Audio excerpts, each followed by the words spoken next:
Les actes des apôtres. Chapitre 1. Théophile, j'ai parlé dans mon premier livre de tout ce que Jésus a commencé de faire et d'enseigner dès le commencement jusqu'au jour où il fut enlevé au ciel, après avoir donné ses ordres par le Saint-Esprit aux apôtres qu'il avait choisis. Après qu'il eut souffert, il leur apparut vivant et leur en donna plusieurs preuves, se montrant à eux pendant 40 jours, et parlant des choses qui concernent le royaume de Dieu. Comme il se trouvait avec eux, il leur recommanda de ne pas s'éloigner de Jérusalem, mais d'attendre ce que le Père avait promis.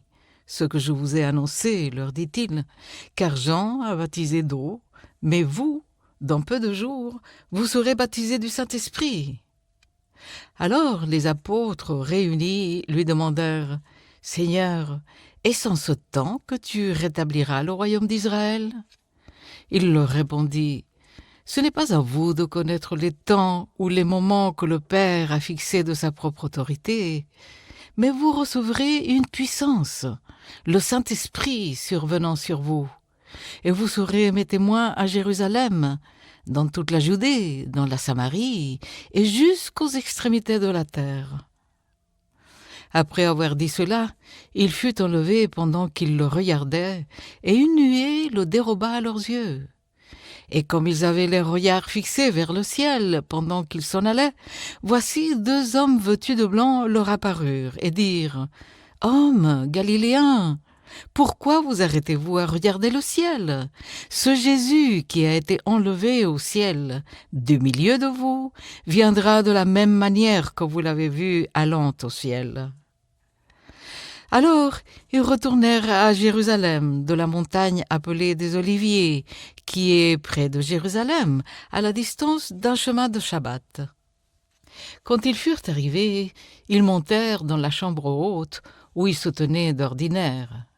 C'étaient Pierre, Jean, Jacques, André, Philippe, Thomas, Barthélemy, Matthieu, Jacques, fils d'Alphée, Simon le Zélote et Jude, fils de Jacques.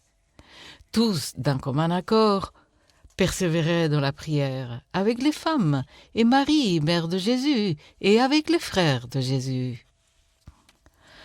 En ces jours-là, Pierre se leva au milieu des frères. Le nombre des personnes réunies était d'environ 120, et il dit « Hommes, frères, il fallait que s'accomplisse ce que le Saint-Esprit, dans l'Écriture, a annoncé d'avance par la bouche de David au sujet de Judas, qui a été le guide de ceux qui ont saisi Jésus. Il était compté parmi nous, et il avait part au même ministère. Cet homme, ayant acquis un champ avec le salaire du crime, est tombé, s'est rompu par le milieu du corps, et toutes ses entrailles se sont répandues. La chose a été si connue de tous les habitants de Jérusalem que ce champ a été appelé dans leur langue Hakeldama, c'est-à-dire champ du sang. Or, il est écrit dans le livre des psaumes que sa demeure devienne déserte et que personne ne l'habite, et qu'un autre prenne sa charge. Il faut donc que, parmi ceux qui nous ont accompagnés tout le temps que le Seigneur Jésus a vécu avec nous, depuis le baptême de Jean jusqu'au jour où il a été enlevé du milieu de nous, il y en ait un qui nous soit associé comme témoin de sa résurrection. Ils en présentèrent 2, Joseph, appelé Barsabas, surnommé Justus, et Matthias. Puis ils firent cette prière. « Seigneur, toi qui connais les cœurs de tous, désigne lequel de ces 2 tu as choisi, afin qu'il ait part à ce ministère et à cet apostolat que Judas a abandonné pour aller en son lieu. » Ils tirèrent au sort, et le sort tomba sur Matthias, qui fut associé aux 11 apôtres.